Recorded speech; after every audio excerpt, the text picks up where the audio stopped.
everybody. Thank you guys so much for being here tonight. Man, do I have another fantastic show. I swear, every show that I have, I'm like, this is a fantastic show. And I hope I don't disappoint you guys. I think they're all fantastic. And tonight, I do have my friend Barry Littleton here in the studio with me. Once again, we're going to be talking about something that's really weird. Okay, there's something called the Yellowstone Whispers or the Lake Yellowstone Whispers and the fog. Okay, there's this fog that comes all throughout Yellowstone Park.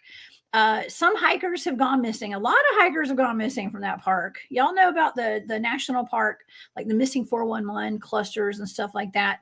Some say that fog is a cover for the Gugwe to go and snatch up hikers. Okay, so we're going to be talking about that tonight. I cannot wait. This is going to be a great show. Okay. If anyone would like to follow along with my data tonight, I did remote view both of these targets. And I have a Patreon. It's the Cryptid Huntress on Patreon. You guys are welcome to go join my Patreon. I have a great Patreon family. I want to thank all of my Patreon members. You guys are the best. And I did just post the data about 30 minutes ago on Patreon for tonight. I usually wait till right before the show to do that. Okay. So, yeah, so that is on there. And also, if y'all would like to support what I do have an Etsy shop. That's War Woman Goods on Etsy. Okay. And you guys can buy wonderful, beautiful vintage Native American jewelry and other vintage goods on there. It's really nice. And that really does help support what I do. And it keeps me going here at the Cryptid Huntress on YouTube.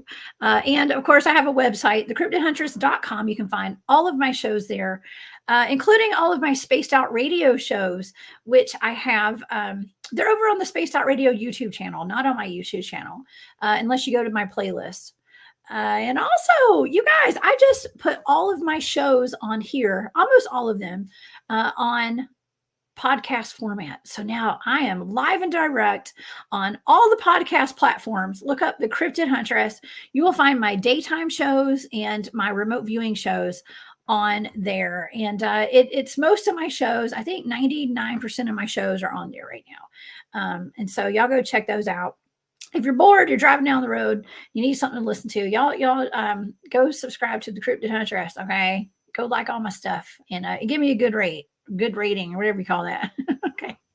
Okay. Well, let's get to our topic tonight. Okay. I have Barry Littleton here, and he's the one who tasked me with 2 blind targets.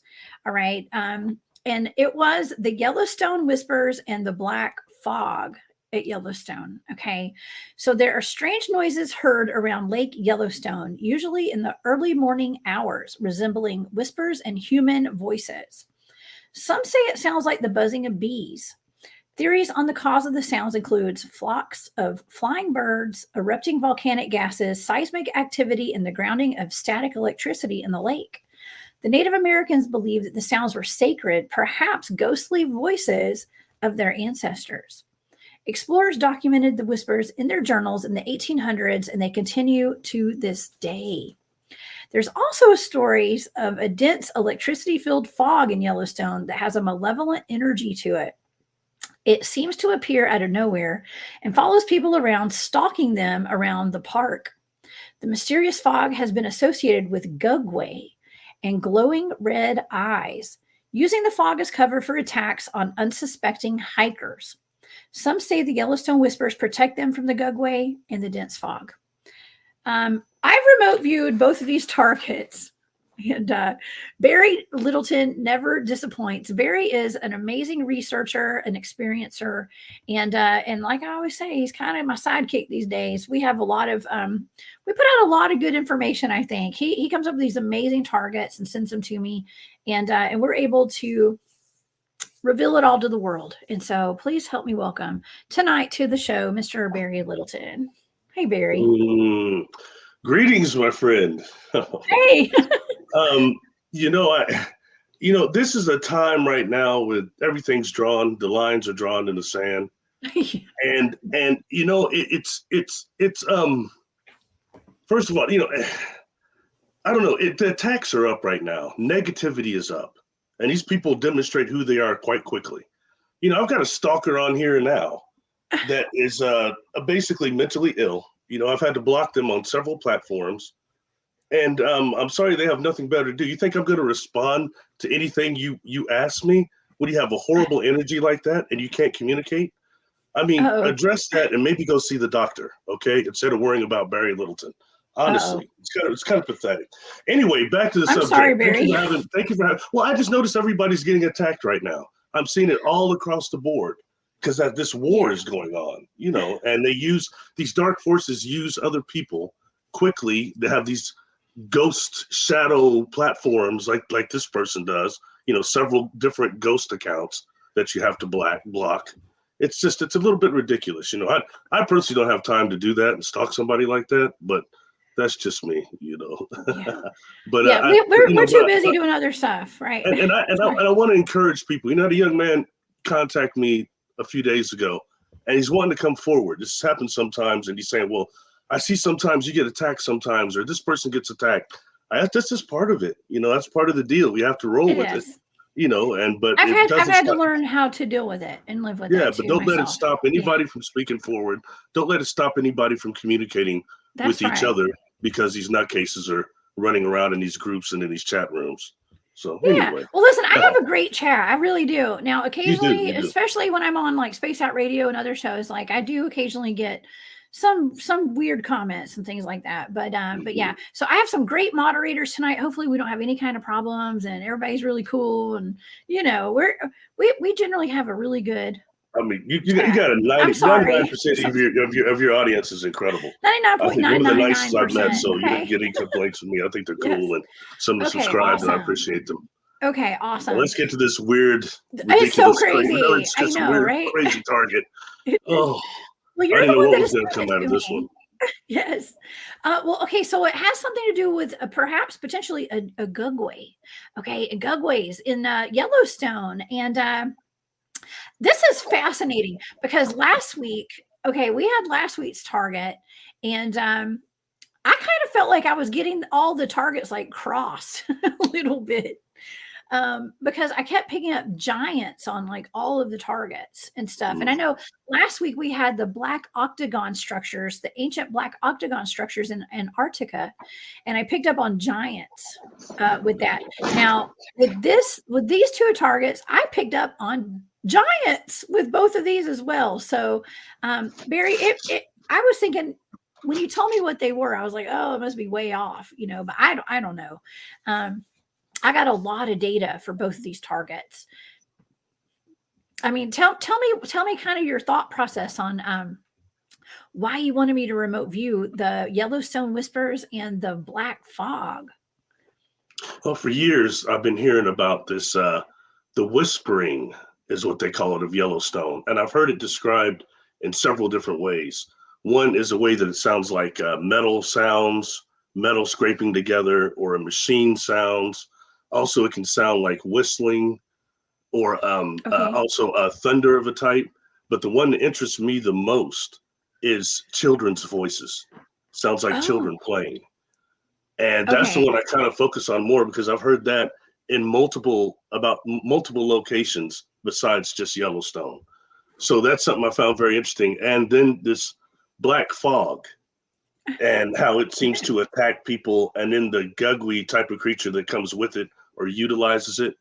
But, you know, I'd mentioned on the other show we did, I started giving away too many probably spoilers, but in the work I used to do dealing with cloudbusters when I was a teenager, I started, you know, not feeling good at one point, and it was when I started dissipating this cumulus nimbus clouds. And actually the stuff that holds together the cumulus nimbus is called DOR, deadly Orgone radiation. Oh, yeah. And it's something that, you know, it's a negative part of that. And, you know, you have these beings, like I started taking pictures around the machine in infrared with ultraviolet filters. You start seeing these things that look like, to me, they look like microorganisms, like amoeba and things like that around the machine. They're feeding on that DOR. And so this black cloud that they're describing, that's what it sounds like to me. It's direct DOR. You know, the other thing would be, I've heard descriptions a few times of how people say that when this Gugwe is after them or the fog is coming, sometimes they feel like this whispering is protecting them. So I want to know what's generating this, especially since the accounts of this go back in Yellowstone to like the 1800s. It's a long time that's being reported, but longer than what our military would have been doing something, longer than the United States military's been around for that matter. They go way back, maybe 1700s. You can look up the articles yourself, anybody listening. But anyway, I wanted to know what you got as far as where these sounds were coming from. This may even tie into like the scraping sounds people are hearing around the world that they talk about on Earth Files. Linda Moulton Howe's been talking about that a long time, the trumpet sounds and the metal scraping sounds. So I want to know what you would see. Okay, wait. Okay, sorry. I kind of froze up there for a minute, Barry. With the metal scraping sounds, I feel that's really interesting because people describe hearing that when a dog man is present. Okay, during dog man encounters, there is something like a metal scraping noise. They say it sounds like a metal garbage dumpster gets dropped on the ground. Okay, or some kind of metal scraping. Is what is associated with dogman, which dogman could be confused for a Gugwe as well, right? A Gugwe, it means a face eater. The snout, the type 3. Yeah, it's a kind of, they seem to be, those are the two that seem to cross over a little bit, be different, but that's really interesting. Travis is in the chat tonight. Hey, Travis. He was on my daytime show not too long ago. Wow. Travis Willie or Moose Tooth. What's up, Travis? Okay. Yeah, I got some really interesting data for this. Okay. And how about we show a couple of pictures before we get started tonight, Barry? I have pictures of Yellowstone. Okay. So I have Yellowstone Lake. Just to give the audience an idea of what we're talking about tonight. I know the people that are listening on podcasts can't see these, but you can go to the Cryptid Huntress on YouTube and check this out. We have some beautiful pictures, but it's a huge piece of land. Okay, Yellowstone is gigantic. It's just a beautiful area. They're known for their geysers. Okay, geysers. I think that's something I forgot to mention. A lot of times this black fog is seen near geysers. So I think there's a connection there as well. Yeah. And that Gugwe is reported as that's beautiful. As isn't that beautiful? Breaking people's necks. It's one of the ones, I don't know about face eating so much, but breaking necks. And a lot of the people that have been missing have found, I guess, with broken necks.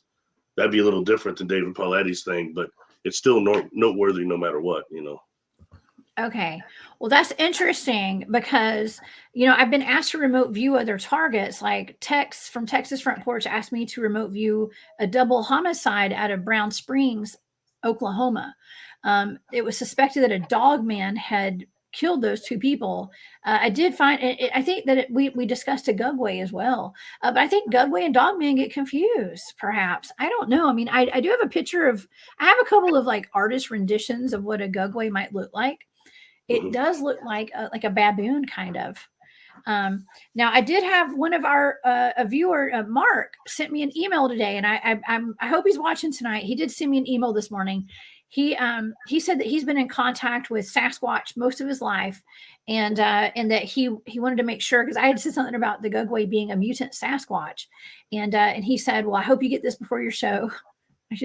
I just from his experience, he said that he does not believe that Gugwes are a mutant Sasquatch. They're actually another type of cryptid altogether from Sasquatch, in his opinion. And so I thought that was interesting to bring that up, along with the Genesqua, the Gugwe, and something he called the Tracon. I've never heard of that before. So anyways, it's just something to think about. Food for thought, Barry, like you always say. But there's a couple of other artist renditions. To keep in mind also, self-illumination eyes, and I don't mean red eyes shine. A lot of these Gugwes are reported to have red illuminated eyes. Why? Yes. Is that an AI factor?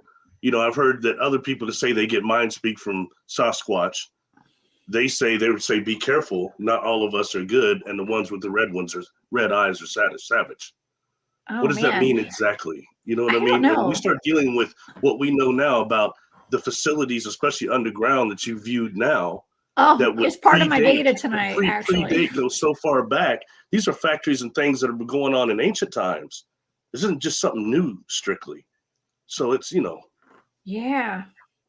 Anyway, I'm all about the Okay. data. I'm down.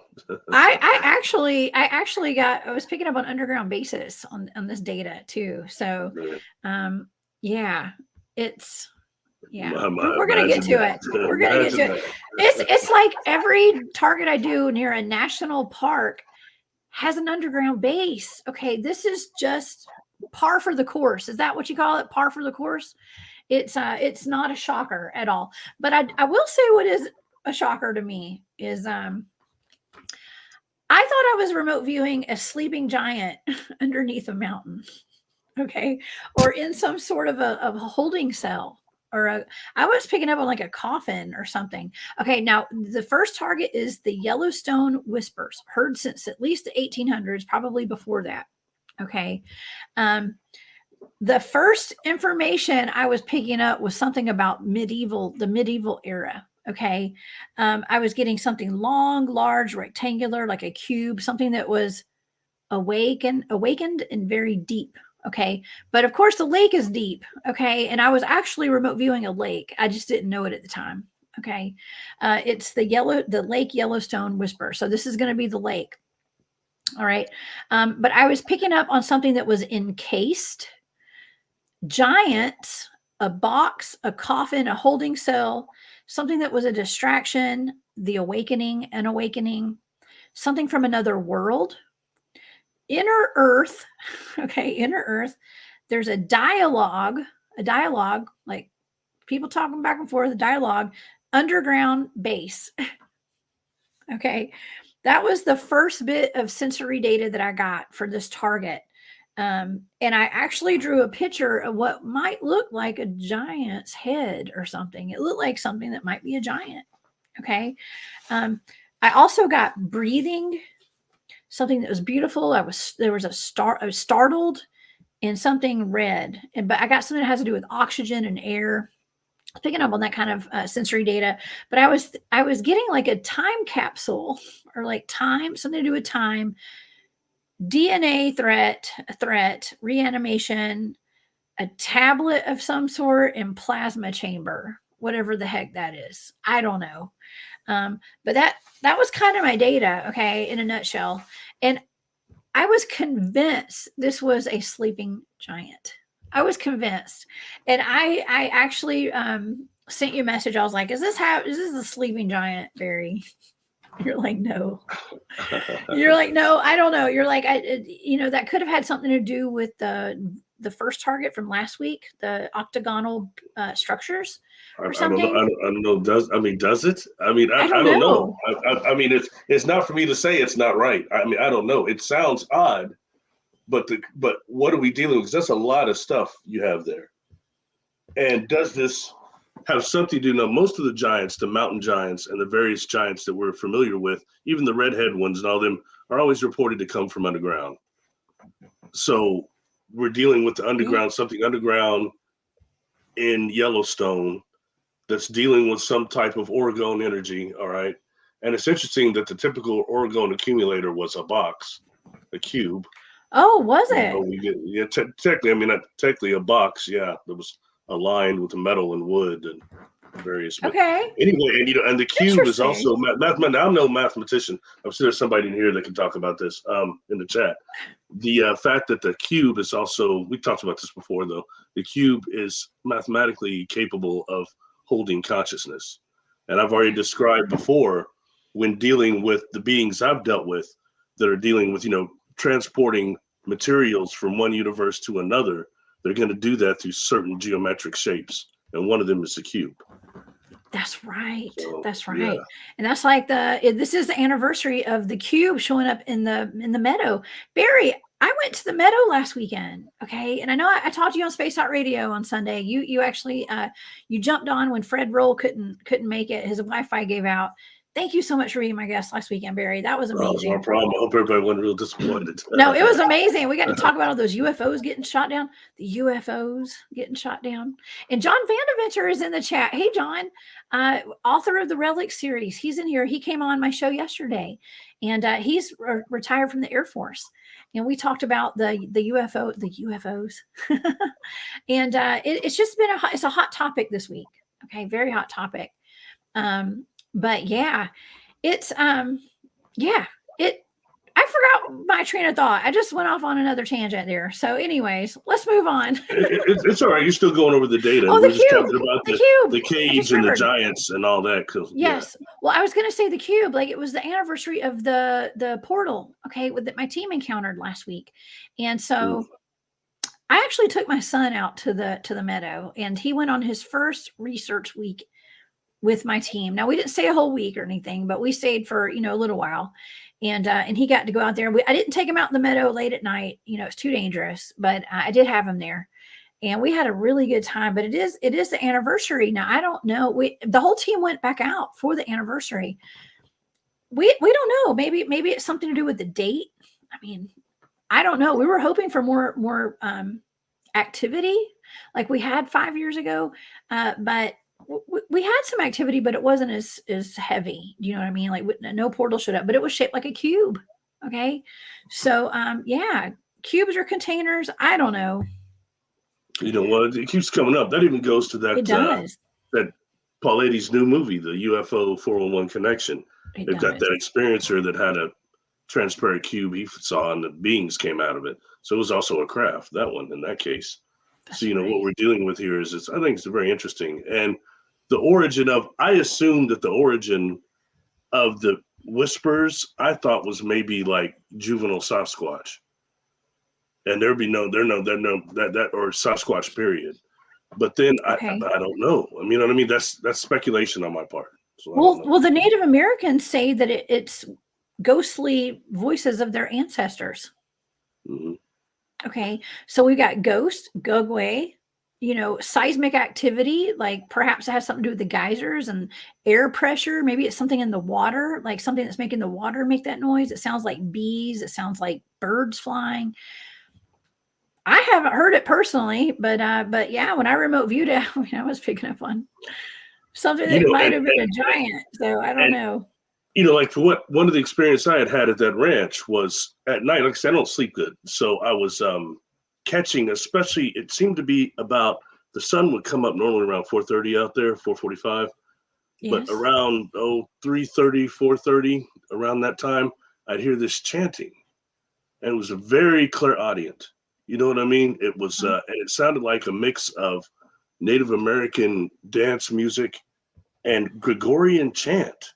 Sound like a mix of that. I kept picking that up, and I'm not especially super big on clairaudience, but I was picking this up, and I assumed I was picking up spirits from the land out there, tribes from the past and land, the things that have happened, but don't think so. I found out later, I heard Scott Nelson talking about this type of a chanting that was recorded in, I think it was Louisiana and in Texas also, and how they think it's only heard during or close to human habitations.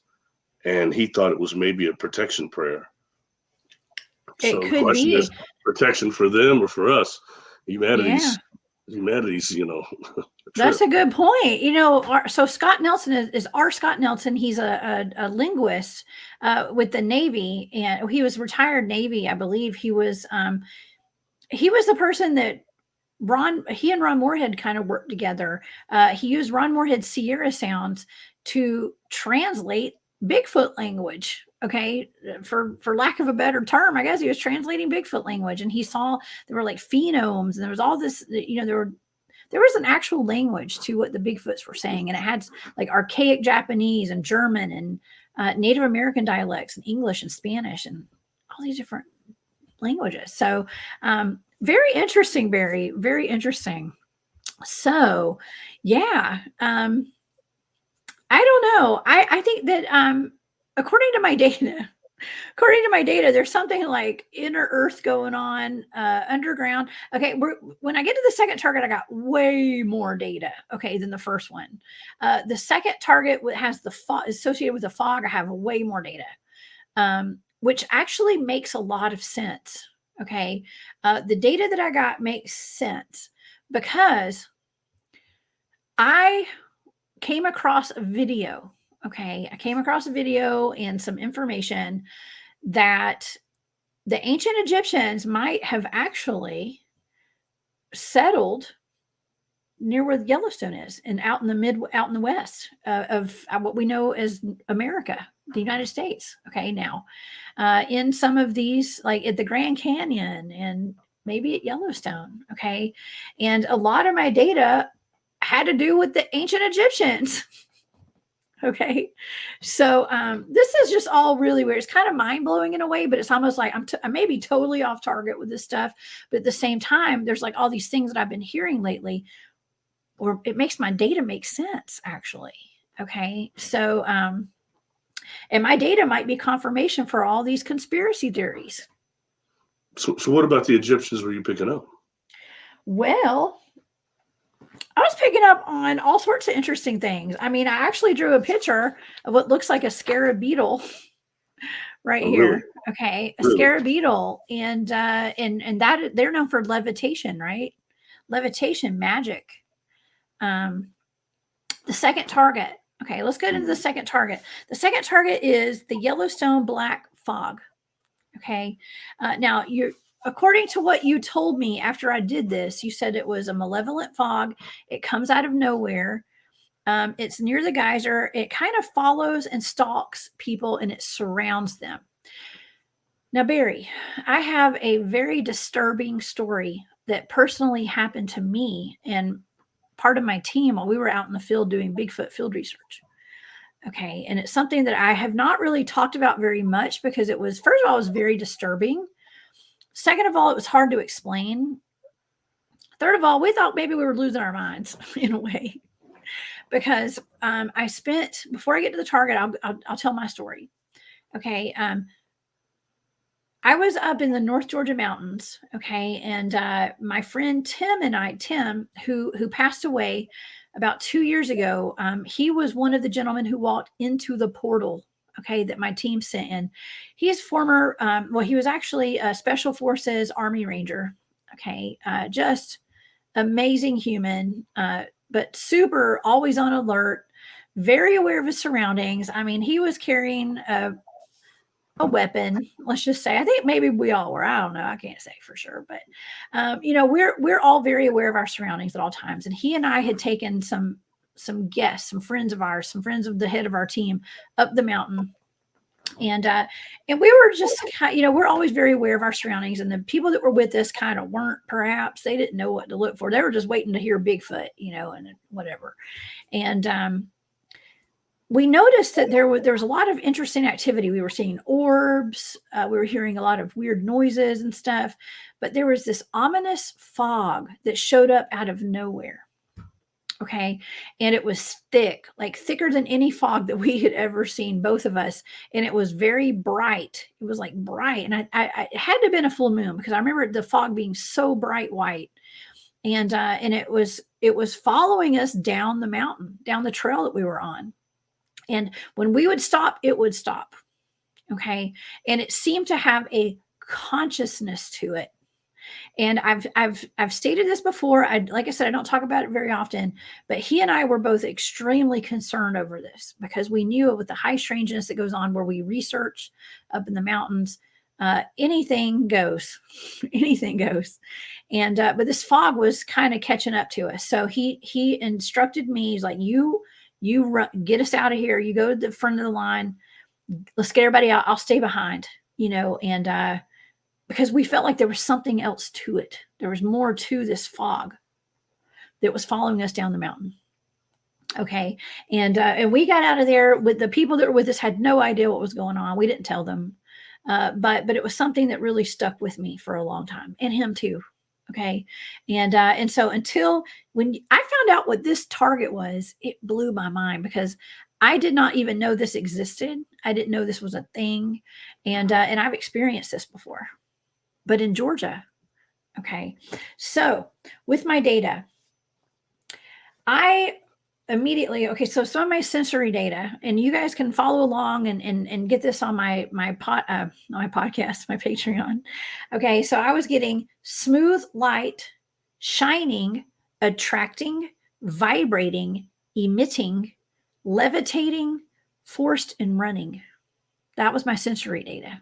Okay, which makes sense because it's something that's like shining, it's kind of attractive, but it's people are running from it, you know.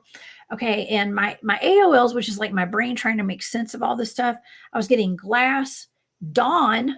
When does this show up, Barry? It shows up at dawn, right? They say it shows up. It shows up between the hours. Let's see what hours. I forgot the hours. They said it shows up between sunrise and like 10 a.m. Okay. So I got dawn. That was like my first bit of information. Sunlight, dawn and sunlight. Okay. I love this. Chiseled stone, pyramid, vortex, frequency, sound, levitation, Egypt, scarab beetle, magic, illuminated and transparent. Okay. I was also getting, let's see, colorful, chills, goosebumps, circular and round, something that was flying and dynamic, and had to do with the air. I kept picking up on air. Okay, so this fog was air, I guess. Like it's in the air, but I was getting something that looked like rainbow. It's almost like, I want to say translucent, or you know, like when there's like oil that spills on the ground, you can see like a rainbow in it. I was seeing that. Okay. It was like sparkly and pretty. It was, you know, like oil in the water on the ground when after it rains.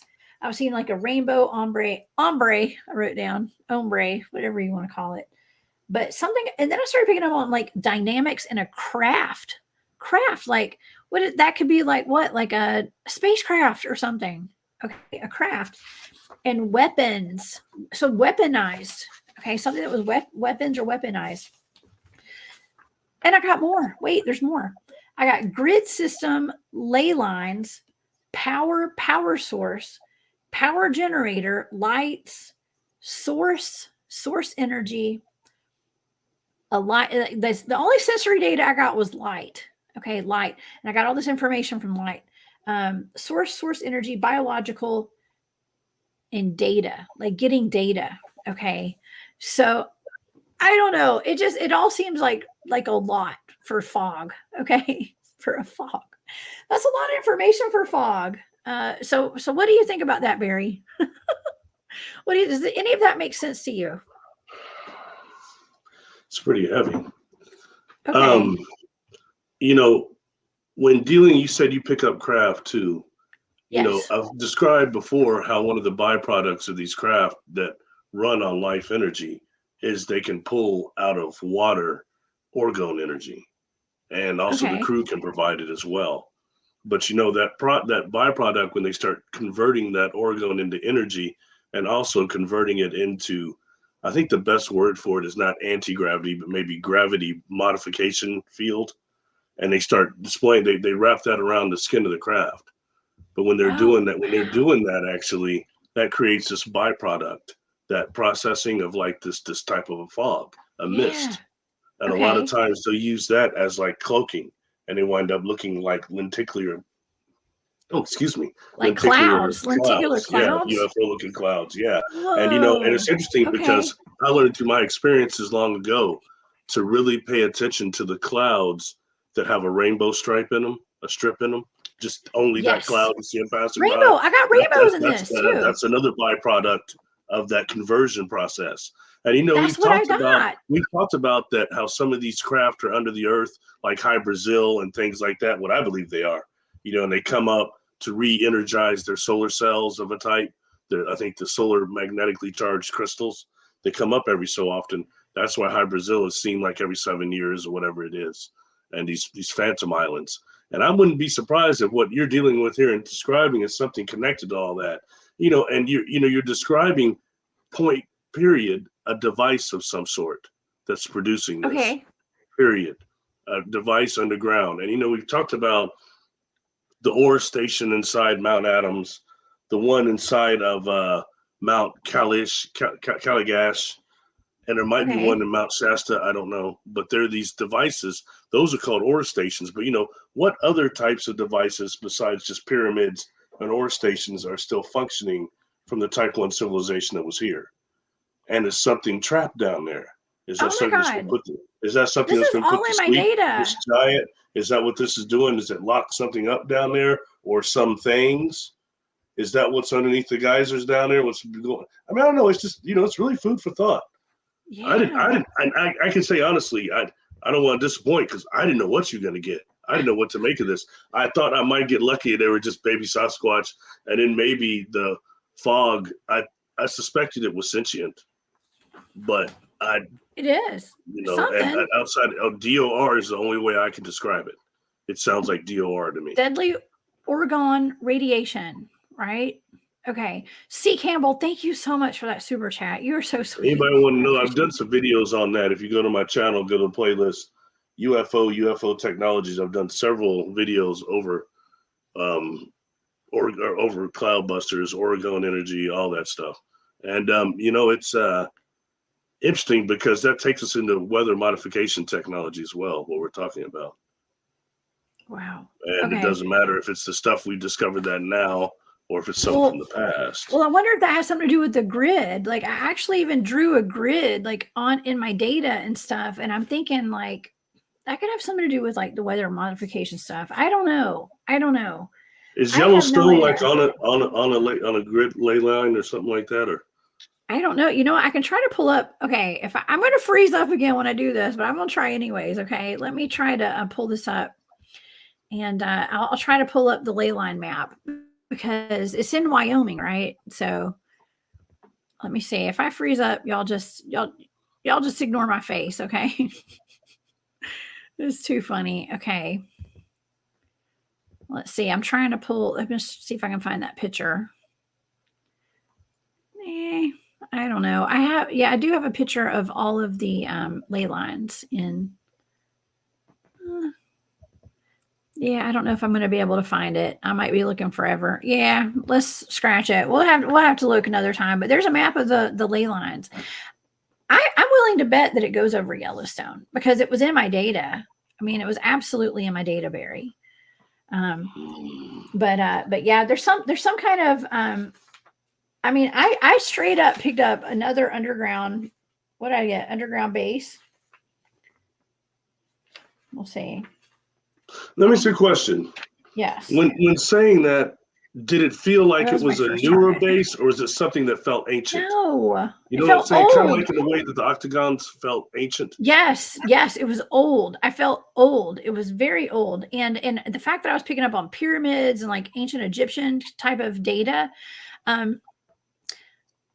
now that I know what the target was and what it is, it started making me think of all these people and all these videos that I've been seeing where people are suggesting that perhaps there were like civilizations here, like ancient Egyptians basically were here before they were in Egypt.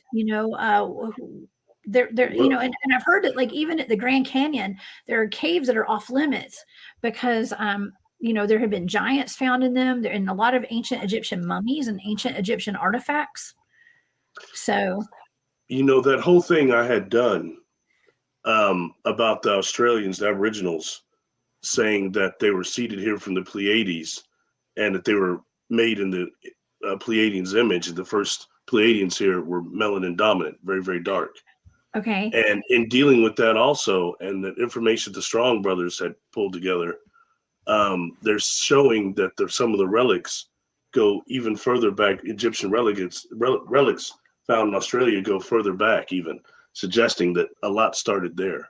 And that's that whole out of Africa thing. It's challenged, and for me, it doesn't matter because it's all melanin dominant individuals. I don't care that much.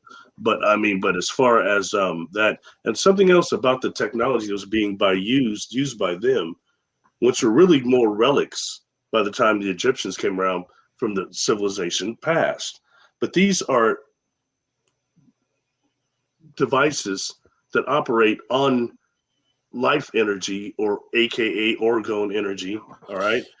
And Okay. when they do that, it means that the operators, it works with not just their Kundalini, but their intent. And you had initiates that were, on kind of the love conscious, the love frequency, that were dealing with most of that. Then the infiltration came when you had negatives that incarnating right now got their way to these devices, and it started projecting negative emotions into them, selfish ways, horrible things that caused this energy to go erratic, and it caused a lot of destruction. Wow. And so when looking at that, is that one of these devices down there in Yellowstone of whatever type it is that's doing the same thing, and that dark DOR being produced by it, is that the black fog? And yes, it would be sentient because it's life energy, DOR. Wow. Yeah, that's It's deep. really good food for thought. What this is and what you're dealing with. I think it's all this goes back to the cycle before. Before that, we're not hearing about that in the Bible or any of these books. This goes before that. No one's talking about the cats that came here from Triangulum, the 20, 25 foot tall people. There's a whole nother thing going on here this stuff needs to be really evaluated. And I just wonder if that's not, how much damage as such that thing would be causing to the planet, period. I've even I don't know, speculated that non-refined oil is sentient too. Okay. Non-refined oil? Interesting. Okay. It has all the properties of sentience. Does it? Of a life form. Huh. Think about it. Interesting. Okay. I don't know anything about oil. People are so tripped out. Oh, that's the big thing in conspiracy circles. The black goo. And in reality, that's going to be a type of DOR or something that's into sludge form. But is that also describing unrefined oil as well? Is that why it's trapped under the tectonic plates? Oh, it Was could that part be. of this war? Was this part of this war too? I tell you what, that's way more food for thought right there. Yeah. Something else is food for thought is this Gugwe stuff, right? Because I did not pick up on any kind of like Gugways or missing people or anything like that with my data. But that is something that is associated with these fogs that come through Yellowstone. And the Gugwe with glowing red eyes, it chokes and breaks people's necks. Now, there are clusters of missing people in this park, okay, and around the area. This is in Wyoming, okay, and this is where David Paulides, missing 411, his books pretty much cover all the different national parks all over the United States and in Canada, North America, basically. I have the North America version, that book. That's the only one I've read. I got to say, all the stories are pretty redundant too, by the way. There's like story after story of the same thing happening to people. They just disappear out of nowhere. Most of them are picking berries, so y'all don't go out and pick berries, please. Okay.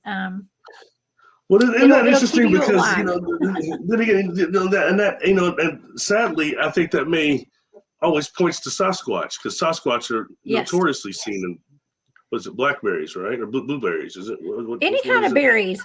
Fred in Alaska actually told me that they have a lot of encounters in Alaska where people he knows they're out there picking berries, and that's where they have a lot of Bigfoot encounters. What is it about berries and elk? It's a food source for everybody. Everybody loves berries. Okay, everybody likes to eat those juicy berries. And Barry Littleton. When someone says that, it's spelled B-E-R-Y or B-E-R-R-I-E. It's like hearing scratching. Either Barry or berries. I don't know. Everybody loves berry and everybody loves berries. Yes. But so it's I think there's so much with the missing person thing that is, it's multifaceted, I think, on type of just what because he's a very specific criteria. But I think it's scary the amount of people that come up missing, where he tells people to get a locator beacon. Do you have one of those? Yeah, a spot. I don't know. I Perhaps. don't Yeah, do that I've got stuff. a So I bunch of don't know. stuff. I've got a bunch of stuff. Yes. Because it's so important to have things like that when you're doing research out in the field, like I do, and my team. It's important to have some sort of device. There's no cell service out there. So if you can have something that is connected to like a satellite, it could save your life for sure. It could. And, a lot of times the people who go missing, they don't have spots, they don't have a weapon on them, they don't have certain things. And I know a lot of Bigfoot people say, well, you're not going to get any activity if you don't have a gun, if you have a gun on you or something. I disagree.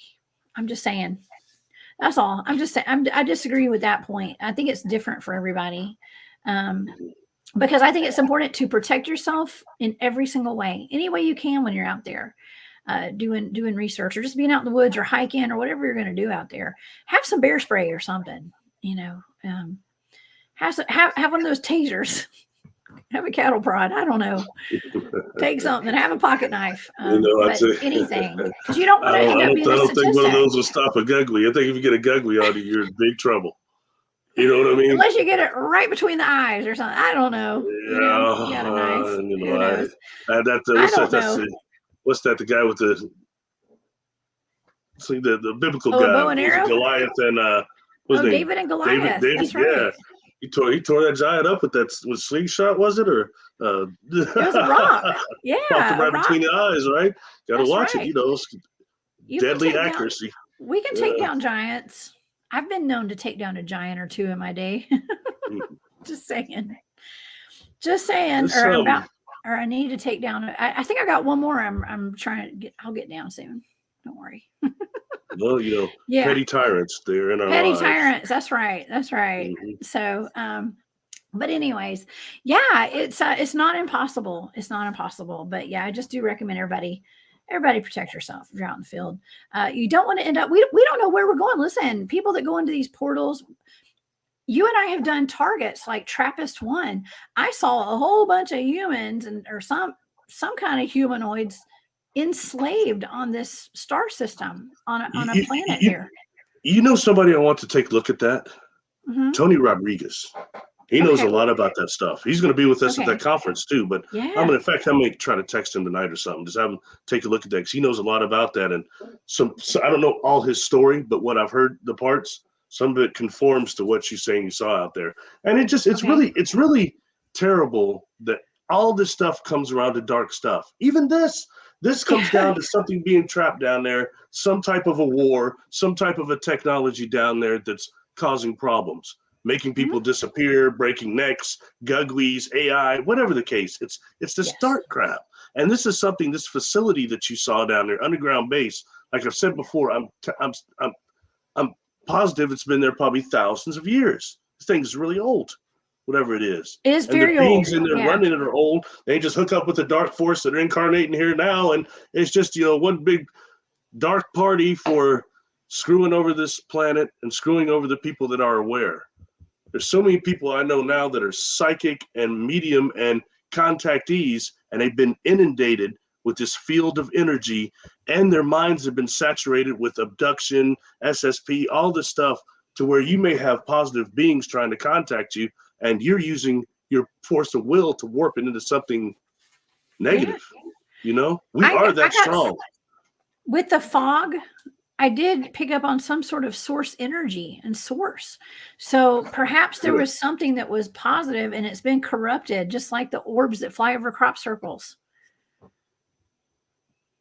I mean, it's kind of a pattern, right? It's a pattern. What we're seeing. Okay, so with all these targets we're doing, Barry, we're picking up on patterns now. Okay, nothing is a coincidence. We're seeing patterns. A lot of beautiful things have been corrupted. Okay, things that were meant to help humanity along, to be light, have been corrupted and have been made dark. And whatever's going on here is one of those, I think. And you see it now. You see it now because with the way the technology is right now, information is being exchanged so quickly, like we're doing now, and it's changing things. So we can't ever expect any of the governments to come forward and say, hey, this is what's going on. I never expect to see that. But what's going on right now in reality with everybody waking up, that'll be the change. Things will change, and consciously things will change. And it's, it's just scary because this is serious time down here right now. I'm seeing people doing horrible things to each other, especially in this community we're involved in. I'm seeing a lot of negative stuff. People attacking each other, people lied, stalkers. It's too bad because all that is an attempt to keep this place low vibration. Period. Yeah. Stop people from talking about their experiences. Stop. Because like for me and you, we're unique, but we're not special because 80% of our population are contactees, even if they're unaware of it. Yeah. So it's just a matter of bringing this into the mainstream, and it's not people being scared to say, hey, I saw a Bigfoot. I didn't say nothing because I didn't want anybody to say I was crazy. Hey, I had a UFO experience. I didn't want to say anything because people thought I was crazy. Or the fog. Listen, I didn't like talking publicly about the fog. I mean, there's a lot of stuff that everyone that watches me knows I didn't go public for 10 years on my Bigfoot field research because of the stigma behind it. Because it wasn't anybody's business. That was, I will state straight up 100%. It was nobody's business what I was doing. And so I didn't feel like I needed to tell the world. Okay. Now oh God, I'm like, I know I shouldn't say this, but now, there are people out there that'll just go out and do Bigfoot research just to put their stuff on the web. Okay. To be cool. I've never been that person. Okay. I've never been that person. I was asked to have a show about what I'm doing right now by a producer at a radio station, and I did it. And I'm so glad I did. I am so blessed and so thankful for, to be able to have a voice here and to talk about my research. But this is not something that I ever planned to do, Barry. I never, ever in a million years saw me doing this ever. Okay. But I do it now, but I just knew there's always a stigma to it. And I just didn't feel that, I didn't want, I was scared to have people like clap back at me to be like, Bigfoot's not real and all this stuff. Now I just don't care. I've learned to just I don't care if people believe me. It does not matter. I'm going to share my story, and the people who resonate with me will resonate. Okay. And they'll be here, and I can share my story. And so thank you. I want to thank my entire audience. Thank y'all so much for being here and really supporting me and Barry in so many ways, because this is not something I ever meant to do. I never meant to. I didn't want to. And I'm even getting a little sweaty right now thinking about it. I'm like, I can't even believe I'm up here right now. I understand. I always talk big game. I was like, one day I'm gonna come forward, but that was just talk. I was never really gonna do it. And it's a career killer, name one. And then I had an accident, that kind of forced me to go forward. Yeah. And even to the point to where spirit was so on me about it, I went ahead and did one of these interviews with somebody who wound up being a total crook. I did an interview with that individual, and I thought just the bad people. They're all over the place here. It's a really bad person. And, but I thought that I'd be off the hook if I just did one interview. And besides, I can't prove anything. So no one was going to listen, and I'd be done. And then Creator had it differently. I got asked back and other places. And then it becomes this network, though, of people communicating with each other. I could see it now. I just wanted out of it at first. Well, God has a bigger plan for us. Okay. And so we're out here meant to be doing this. And, I actually did a show that just got published this morning with the Horror Chronicles podcast. D.A. Roberts and I were talking about Project Stargate and remote viewing. So if anybody is interested, y'all go check Horror Chronicles podcast out on YouTube. Y'all please go subscribe.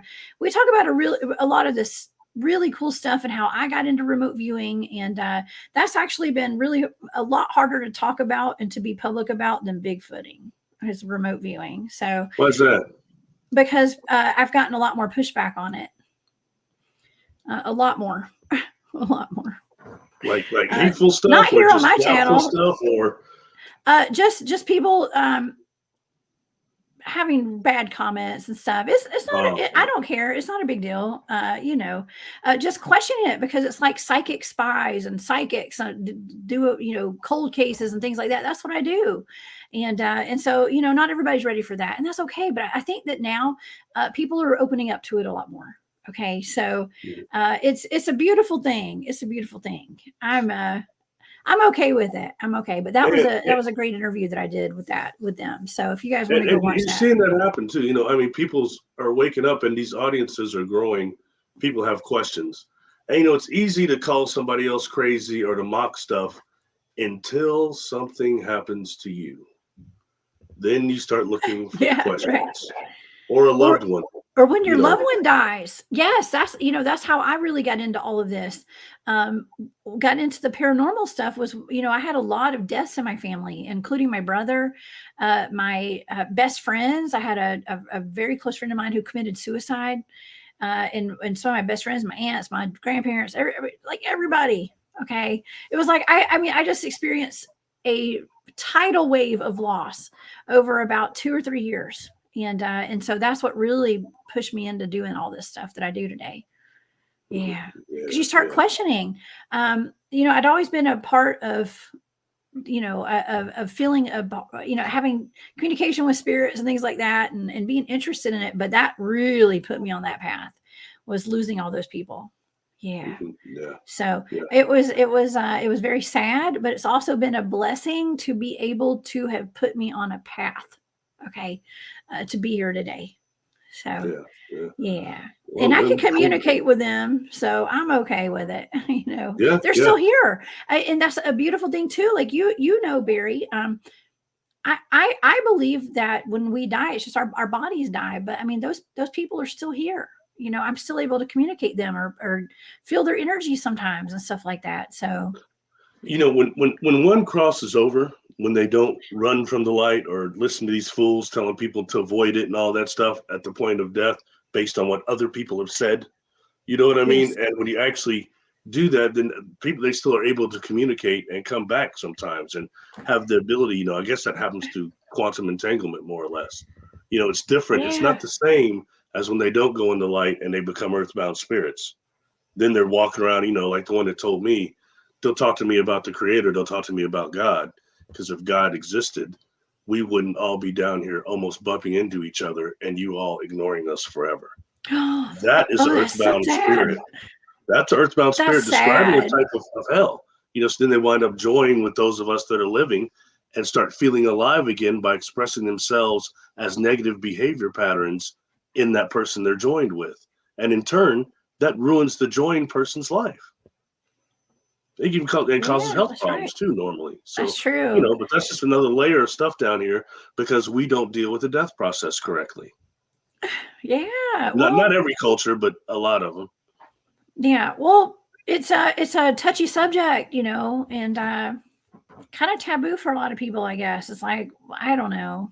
I mean, we're out here trying to open people's minds, and I learned from all these shows that we do. I mean, I don't know nothing about nothing. Okay. But I have a lot of fun, Barry. I learned so much from you. Somebody right there, the light is the soul trap. Prove it. Okay. How do you know that? I'll put everything I say up against that, because of one thing is this. Okay, I have died. Okay, so I know I've been to that side. All right. Number two, I've worked with a large population of earthbound spirits, and I can tell you, they all say the same thing. When they don't go into that light, they're trapped down here and they're joining with people. It's making people miserable. I've crossed over like 300 of them now. Don't tell me the light is a trap. That's something you heard from somebody else. What experience do you have for that? Lay it on the table. I want to hear all about it. And don't tell me it's what Carla Turner said or somebody else, because that is something that's going on right now. People saying that is causing more earthbound trapped souls, period. There's something about the personality that does not die. And when you got people that are on these platforms saying, don't go into the light, it's a trap. You're re-cycle. And they don't know anything about the death process. They've not died. They've not been as much in that process as I have, but they're telling people that stuff. So you're saying there's disinformation out there? Yes, there's disinformation. The light is the soul trap. Yeah. Man, and when you get out of the body, you have discernment. I can tell the difference between the sun of the light, the sunlight, this light-giving light, or that cold light that comes when you're kind of coming out of the haze of death. You're like, when you hit the alarm, like you've been asleep for 12 hours Okay, you're 10 Yeah. hours, whatever, you hit that alarm button, you're kind of out of it for a minute till you get up and get your coffee or whatever. For about a minute, Okay. you're in that haze. When Yeah. you come out Because of the body, you're you're like just that for a getting back in second. your You're in body shock. from astral traveling all night, right? Yeah, well, Yeah. you're like in shock and things. All that goes on, and then going away from the light right then. That's where the loved ones are. That's where you go in and change. Okay.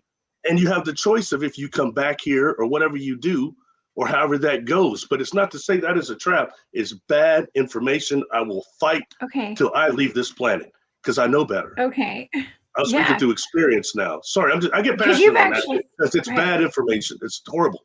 Okay. Well, you've passed away before. You've actually died. So, yeah, and you're back here with us. So that's a good thing. That's a good And I'm thing. not, and they say that should be sentient. So that should be a Okay. vegetable, technically. God saw it different. All that comes from the light.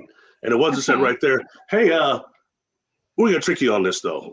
Oh my gosh. You know, Yeah, there are people in the bad chat that said information. they've died too before and stuff. And Zenzabil, yeah. He entered the tunnel of life and snapped back. Wow.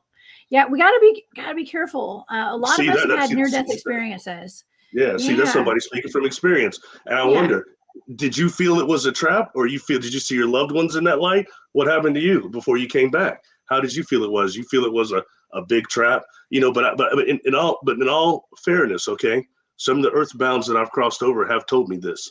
They say I didn't go into the light. I'll ask them why, and they'll say, well, the thing is, I hurt a lot of people in my life, and I think that light Okay. might be hell, and I'm going to go in there and burn. Hey, guess what? I think Earth might be hell. I'm just saying. It's there's great beauty it could here, be but at the times. souls I that feel like incarnate it. here. I mean, I'm not going to disagree with that degree. It's a prison planet I think like, it could and it's be. an island I of mean, lost souls. does the chat But it can agree be with something me? better. Y'all put it in can the be something comments. better, Jessica. I mean, I'm saying, like, there's so much like negativity pushing back these days and stuff. It's just really odd. And sometimes I have to wonder. You know, It's they hard said to keep. hypothermia It's on hard to there. keep holding that light, sometimes, but it's okay. Hypothermia. You know that you know. I don't know much about hypothermia, but I'll tell you, it sounds just horrible. Horrible to suffer from that. It must. You don't last long once you get out in the wilderness, do you? You know what? Every time I have been out in the field, I swear I've never had a near death experience outside in the field before, so I don't know. I have gone camping in 20-degree and below weather before, and it sucks. And I thought I was going to die, but I didn't. I'm here, and I never did get frostbite or anything. I'm perfectly fine. I'm not perfect. Did you have your hand pocket warmers? Yeah, that was my secret weapon. Listen, that's my secret weapon. Yeah. I always have hand warmers all the time. That's my secret weapon. Yeah, anytime it's going to be cold, you put those down in the bottom of your sleeping bag and you're going to be fine. It keeps your feet warm at night. Okay. So, yeah. But wow. Yeah. So we just got into near-death experiences and stuff. But our targets today were the Yellowstone Whispers and the Yellowstone Fog. Now, I actually do have a friend, Barry, who sent me some information. I think it was yesterday about, I think it's called Lake Pyramid. Okay. And I'm not exactly sure the location of this lake. He told me, I can't remember. I didn't do my research, but this is a pretty good friend of mine. He said that when he was a kid, he would go swimming there, and there's something called the water babies. Okay, they have water babies in this lake. It's called Lake Pyramid, or Pyramid Lake. And the water babies are, and people say they'd hear them talking and stuff and like whispering, kind of similar to what we're talking about with Lake Yellowstone, but it's called Lake Pyramid or Pyramid Lake. And yeah, I think it's Pyramid Lake in Nevada. I think you're right. It is in Nevada. Yeah, that would be the area. And they have something called water babies. Now, some people say that the water babies are just like a spirit or something, kind of like what we've been talking about tonight, how the Native Americans say that it could be those whispers are their ancestors, their ghostly voices. My friend says these water babies are actual cryptids that live in the lake.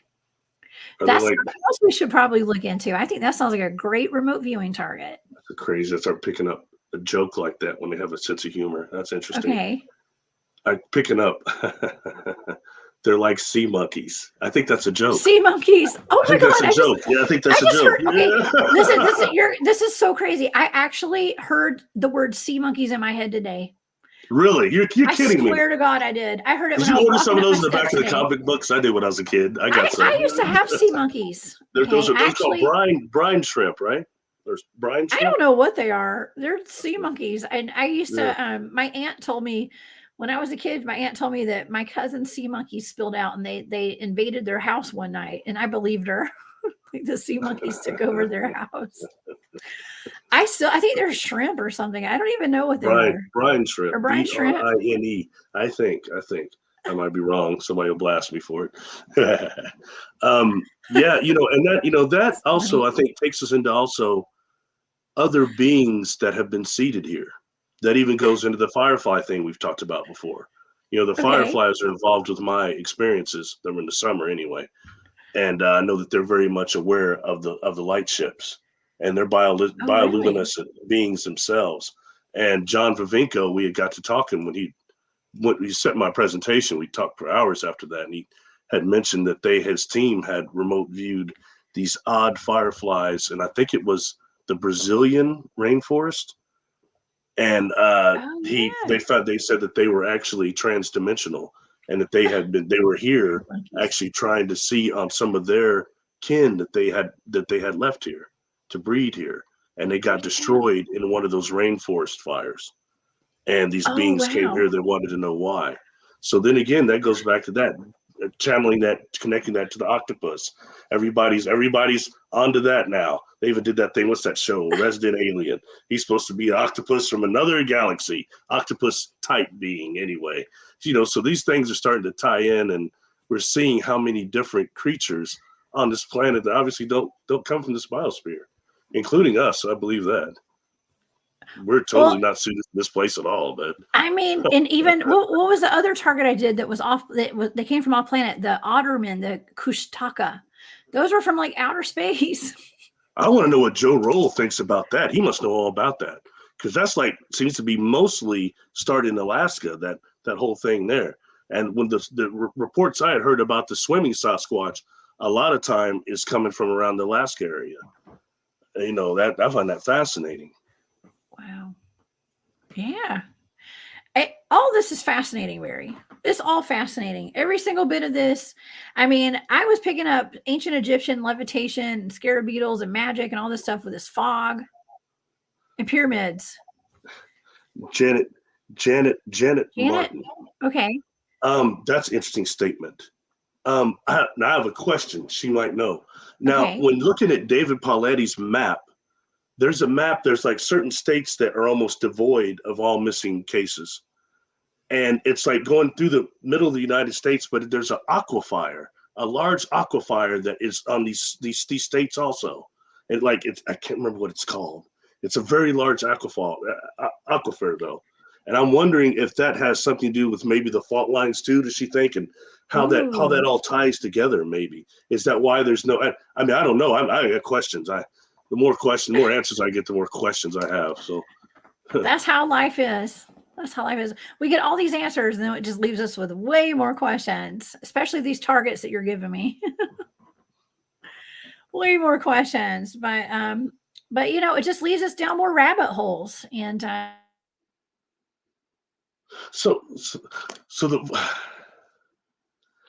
mean, I guess it could be multiple. You can get the device that's making the machine sounds. You could get family of Sasquatch that maybe are doing the whispering too. Yeah. And you've got the machine that's probably working with the geyser somehow creating this DOR. Food for thought. I mean, I don't know. I didn't know what you would get either. So I was in some ways as blind. Oh, this is you.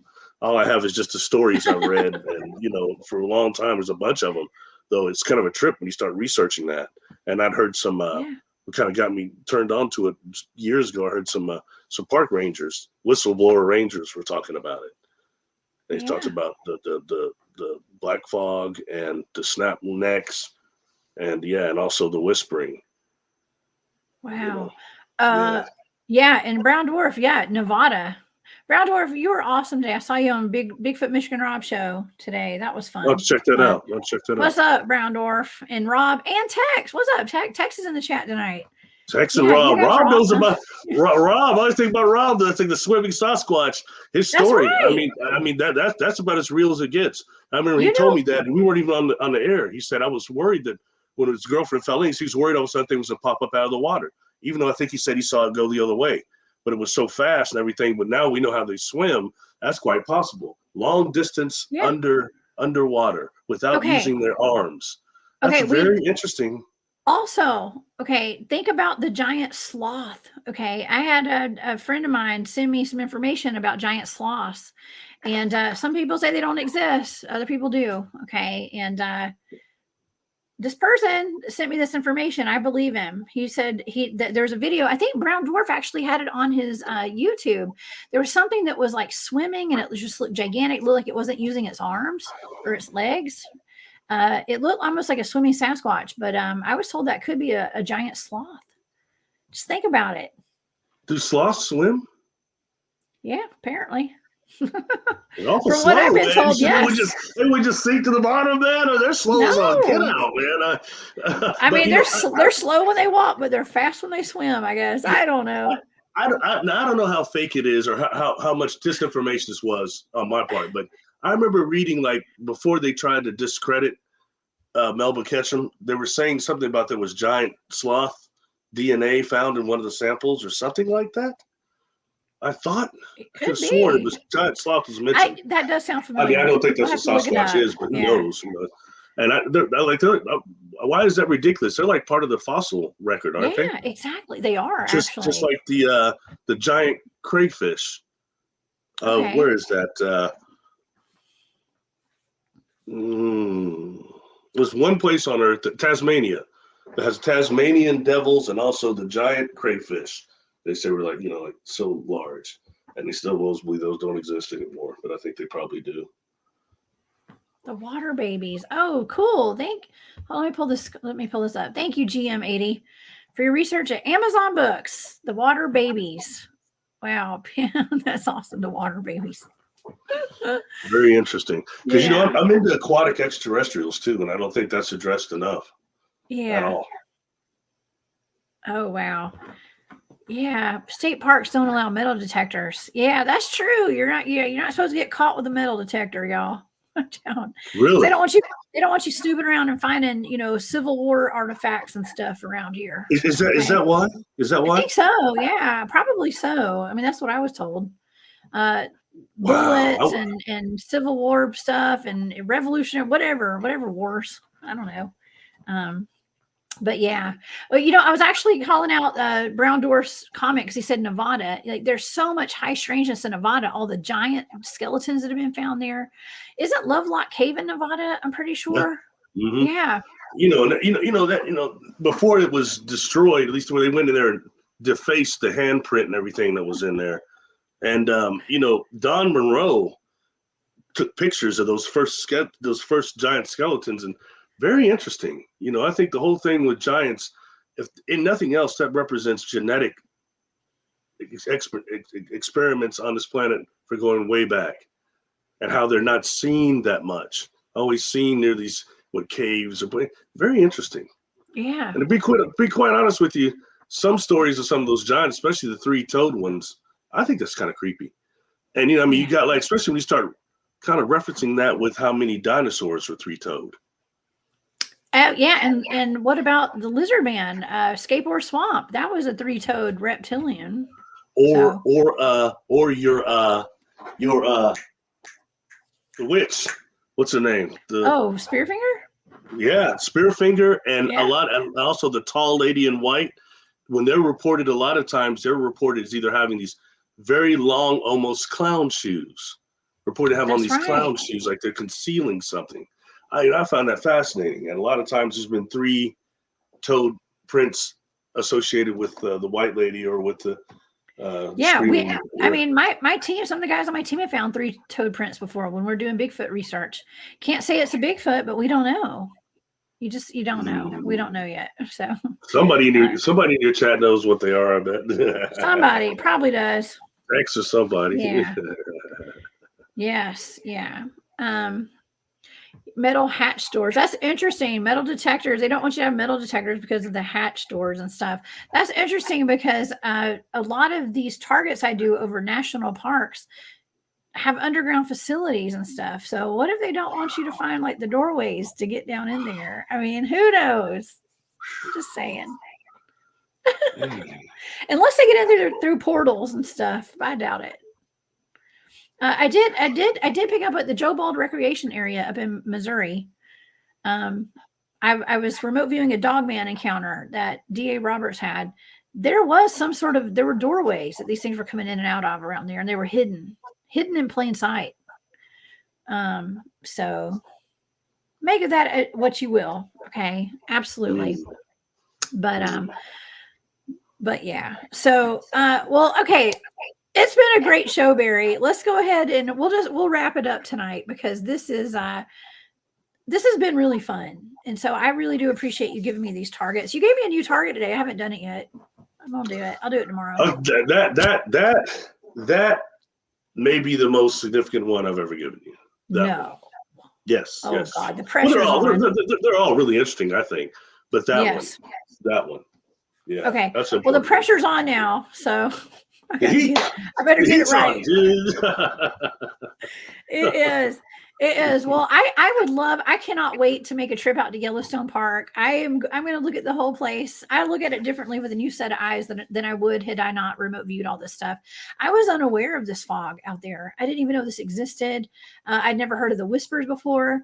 And so hopefully we answered some questions. Maybe we're leaving people with more questions than answers tonight. However, it's been a really good show and a lot of fun. And if anyone would like access to all of my data, I have a lot more than what I talked about tonight. It's on my Patreon. So it's the Cryptid Huntress on Patreon. So I want to thank everybody for being here tonight. You guys are amazing. Please join me this weekend. I'm going to be on Spaced Out Radio Saturday night. Terry Wendell from Rock Hill Bigfoot will be on my show to talk about the portal. He's the one who witnessed the portal open up and sent my teammates into it. So we're going to be talking about that Sunday or Saturday, along with a lot of stuff he's doing with Bigfoot research in South Carolina. And then Sunday night, I have D.A. Roberts coming on the show, author D.A. Roberts. We're going to be talking about the origins of Dogman. So please tune into that as well. Barry, what do you got going on? And where can people find you? Good question. Do you see Sasquatch on the infrared? Do they read up? On the infrared? Are you talking about on like night vision and things like that? Yeah, absolutely. Okay. Just curious, if they stand out away from foliage, Anyway, I can be reached on YouTube, Barry Littleton. My website is barrylittleton.com. Mostly YouTube is a good one. Facebook, Patreon, I'm on there also. Unless you're the stalker in this group, please do not try to use another fake account. Please don't do it. I'm sorry, Barry. I'm sorry. That's where I can be found. I'm sorry. Oh, and Barry and I are going to be speaking at, I'm going to put on the ticker right now. We're going to be speaking at the Journey to Truth conference, the 22nd through the 25th. That's going to be Barry, you and I are actually speaking on the same day. We speak on May the 23rd, I guess. I think we have the Tuesday spots. Cool, and so that's going to be fun. We're going to have a really good time in Grafton, Illinois. So you guys please come join us. And also I'll be at the Georgia Bigfoot Conference in Dillard, Georgia, April 1st, in the Spaced Out Radio fan party in Las Vegas, May 19th through the 21st. So y'all please come see me live and direct in person. Come meet me and Barry together. It's going to be a party, man. It's going to be a lot of fun. So it will be fun. It'll be a lot of fun. I hope y'all will join us there. I think there's going to be something at that conference, a little bit of something for everybody. People like us, SSB people, other contactees, experiencers, psychics, mediums. There's going to be something for everybody. Remote viewers. Secret Space Program people. Tony Rodriguez will be there, and we get to talk to. I mean, the in the promo for the show, like the video they put out on YouTube, it looks amazing. Like I cannot wait to meet all these people. I don't even know. I can't even believe they asked me to speak there, but it's gonna be.